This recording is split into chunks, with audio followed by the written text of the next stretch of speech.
الرحمن الرحیم۔ نبی پاک صلی اللہ علیہ وسلم نے فرمایا، ایک شخص کی انتقال کا وقت قریب تھا۔ اس کے 3 دوست تھے۔ اس نے ایک کو بلایا اور کہا، میرے انتقال کا وقت قریب ہے، تم میرے ساتھ کب تک رہو گے؟ اس نے کہا، تمہاری روح نکلے گی اور میں چلا جاؤں گا۔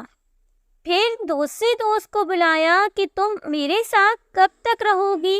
اس نے کہا، جب آپ کی روح نکلے گی تو میں آپ کے ساتھ قبرستان تک چلوں گا۔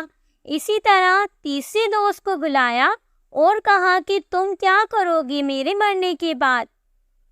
تو اس نے کہا، میں تو آپ کے ساتھ قبر کے اندر جاؤں گا اور راحت پہنچاؤں گا، اور اگر آپ کو عذاب آنے لگے تو روکوں گا۔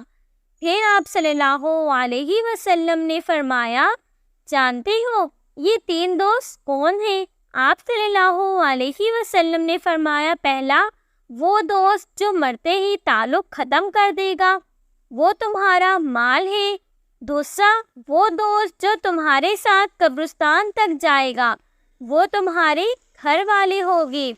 تیسرا وہ دوست جو تمہارے ساتھ قبر میں بھی جائے گا، تمہیں تمہارے عذاب سے بچائے گا، وہ تمہارے اعمال ہے۔ سبحان اللہ۔